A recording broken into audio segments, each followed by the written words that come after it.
of show business, because you know we're just normal folks, or I don't know if we're normal, but we're just, you know, from Texas you're not normal. So anyway, I was raised with my grandma and my grandpa, you know, and we had a wonderful family, and I had a lot of uncles, and we all lived in one little house. See, it was just that when you're poor, you live together, because that was in the 1932 and 1930s, you know, because Daddy, I had, my grandma and grandpa loved each other very much, and my mother and Daddy married when she was just 16.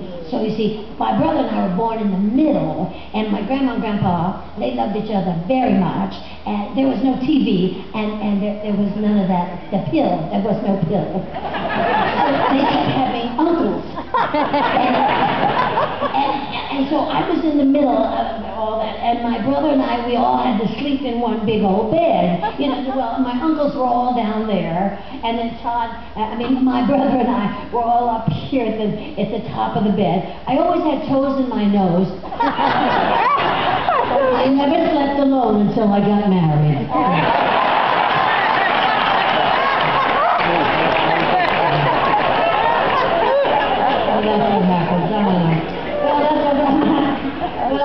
Tomboy when I lived in Burbank, and I've had fabulous life, and I've had fabulous moments in my life. Because when I Miss Burbank, I entered this contest, you know, because I never had a free, you know, we were poor, like I told you. And it's the truth, everything I say is the truth. It's the truth. I didn't have a scarf, you know, I didn't have any clothes. Like, I had a pair of blue jeans, and you know, I had a pair of moccasins, and those, a penny moccasin, you know, I had a little penny, do you remember? Yeah, and we just bought all our clothes at the Salvation Army, because that's what you had to do. And then my daddy got an FHA loan in Burbank so he could build a house. You know, FHA loan, a federal housing, you know, you could get a loan in those days. Yeah. Yeah, not today. I think we're going backwards. Yeah. So my daddy built a little house, because in Burbank, you know, we did that. But in Texas, we were called dirt poor. Do you know what that means? Yep. You've been dirt poor. Well, isn't that good? You got to coach. I'm going to say trailer again. You're going to shot me. Kill that Debbie. She can't remember. Can't say trailer. Coach. So Daddy used to go in these houses that let us live there, and they didn't have a floor. You know what I mean? No boards, just dirt. And so Daddy would put the floor in, and then we could live there until he fixed the floor. So we were called dirt poor.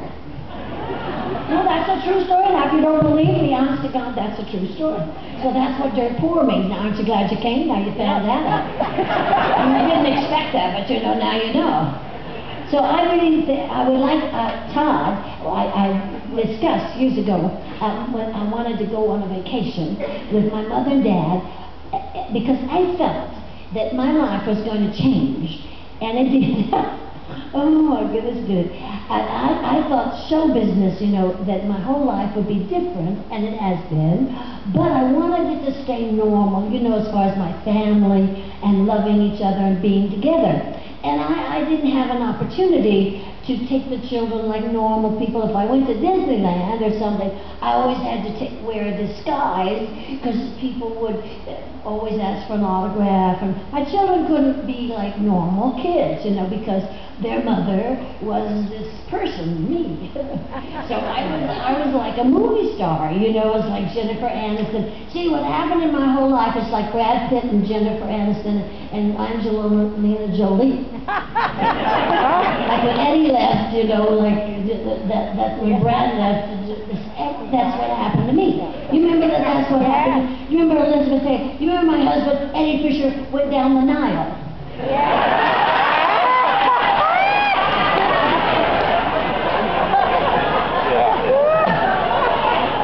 Elizabeth Taylor, you remember her? She's 3 months older than I am.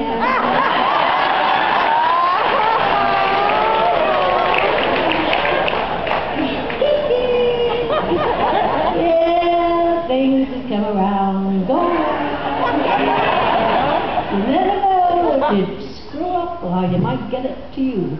So anyway, well, I warned him that she's going to throw him out anyhow. I said, you know, someday she's going to meet a really gorgeous man, and she's going to throw you out. And then she met Richard Burton, and she threw his ass out. It was nice.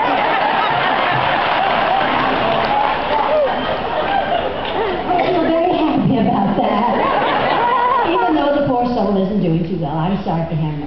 I'm sorry. He was never a good father, and he was never good. He never paid me a penny. So I know, isn't that silly? I mean, I know I should have sued him, but I didn't care. After a while, I was so glad when she threw him out. I said, just go ahead and fall around the world.